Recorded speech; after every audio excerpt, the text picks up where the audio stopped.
लोकसभा चुनाव 2024 के तीसरे चरण में करीब 65% मतदान हुआ। असम में सबसे ज्यादा तो यूपी में पड़े सबसे कम वोट। जी हां, तीसरा चरण समाप्त होने के साथ ही 20 राज्यों, केंद्र शासित प्रदेशों और 543 में से 282 लोकसभा सीटों पर मतदान संपन्न हो चुका है।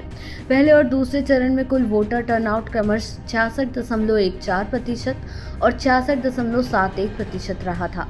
प्रधानमंत्री नरेंद्र मोदी और केंद्रीय गृह मंत्री अमित शाह ने गुजरात में अपने मताधिकार का प्रयोग किया, जहां 25 सीटों पर चुनाव हुए।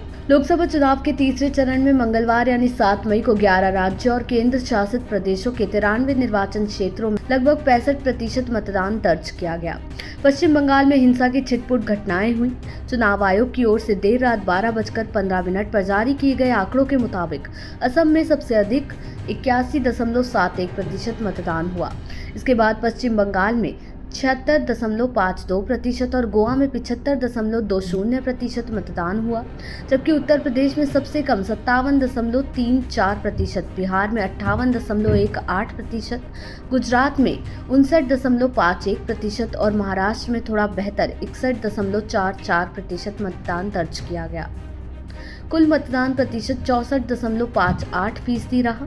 चुनाव आयोग के अनुसार ये आंकड़े एक अनुमानित रुझान है और जैसे जैसे डेटा एकत्र किया जा रहा है, मतदान प्रतिशत थोड़ा और बढ़ने की संभावना है।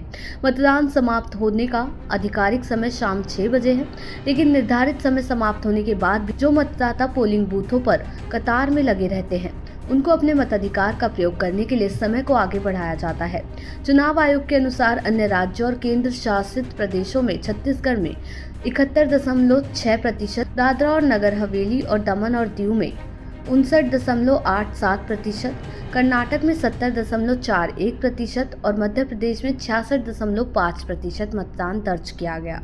आपको बता दें, तीसरे चरण में 8 करोड़ महिलाओं सहित 17 करोड़ लोग मतदान करने के पात्र थे और 18 लाख कर्मचारियों द्वारा संचालित 1 लाख मतदान केंद्र बनाए गए थे।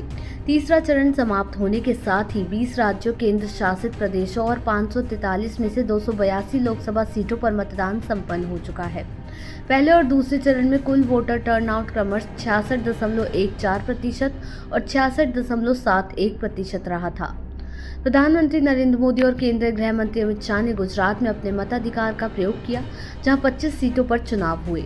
साथ ही आपको ये भी बता दें कि तीसरे चरण में केंद्रीय गृह मंत्री अमित शाह समेत अन्य केंद्रीय मंत्रियों ज्योतिरादित्य सिंधिया, मनसुख मंडाविया, पुरुषोत्तम रुपाला, प्रहलाद जोशी और एसपी सिंह बघेल की सीटों पर वोट डाले गए।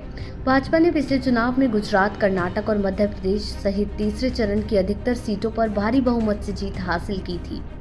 जी हां, बीजेपी और इंडिया ब्लॉक दोनों ने दावा किया कि तीसरे चरण के बाद उनका पलड़ा भारी है। देश दुनिया की ऐसी ही तमाम खबरों के लिए देखते रहें सहारा समय का डिजिटल प्लेटफॉर्म समय डिजिटल।